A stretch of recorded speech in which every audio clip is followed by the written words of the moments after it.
ओम तत्सत। आप सभी मित्रों को नमस्कार।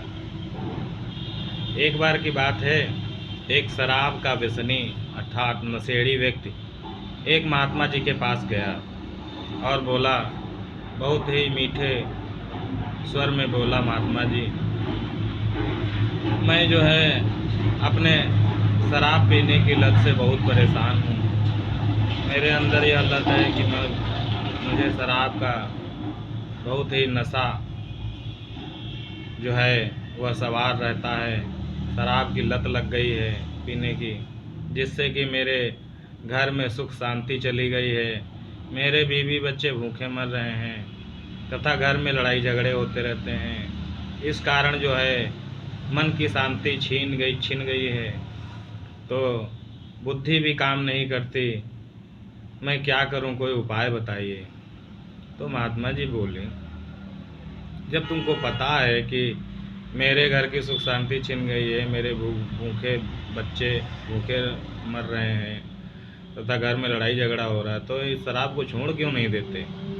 तो शराबी बोला, अरे मैं तो महात्मा जी छोड़ना चाहता हूँ, लेकिन यह शराब जो मेरे खून में इतना घुल गई है, यही नहीं छोड़ रही हमको।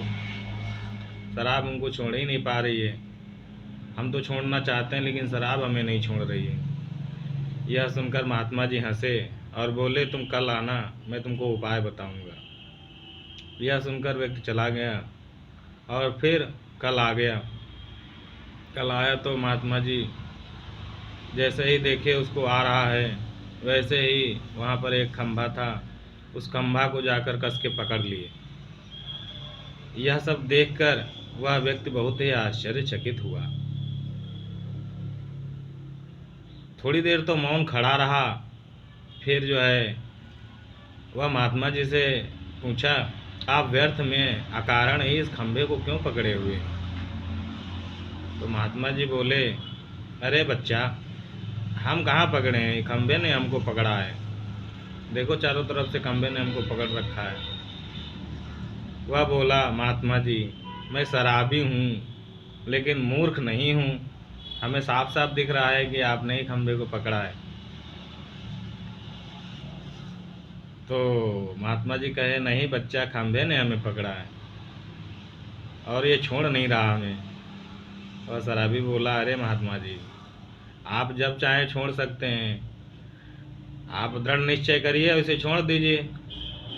महात्मा जी बोले, अरे नादान बालक, मैं भी तो तुम्हें कल से यही समझाने का कोशिश कर रहा हूँ।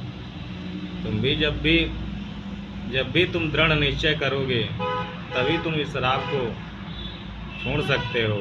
तुम अकारण ही उसे पकड़े हुए हो, जिससे तुम्हारे घर की सुख शांति छिन गई, लड़ाई झगड़ा हो रहा है।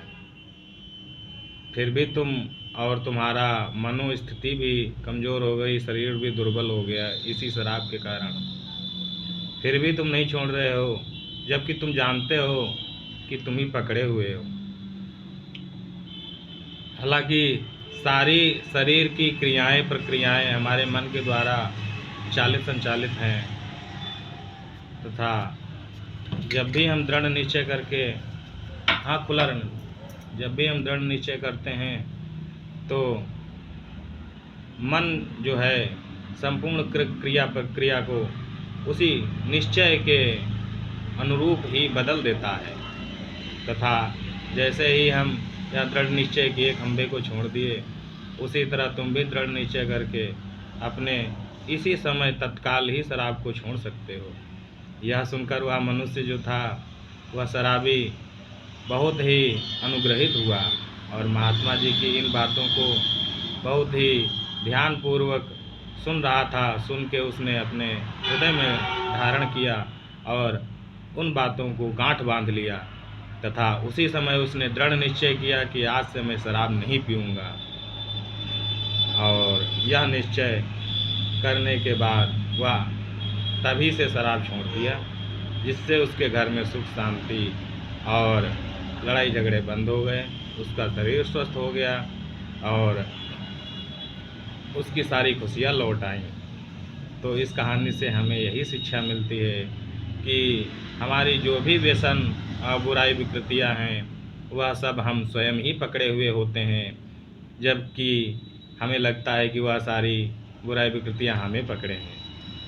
हम जब चाहें किसी भी व्यक्ति को, किसी भी वस्तु को, किसी भी बुराई विकृति को या नशे को, हम तत्काल व्यसन को भी छोड़ सकते हैं।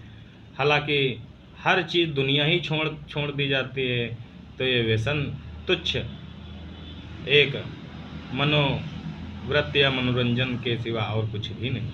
हम जब चाहें तब छोड़ सकते हैं, हालांकि दृढ़ निश्चय की ज़रूरत होती है।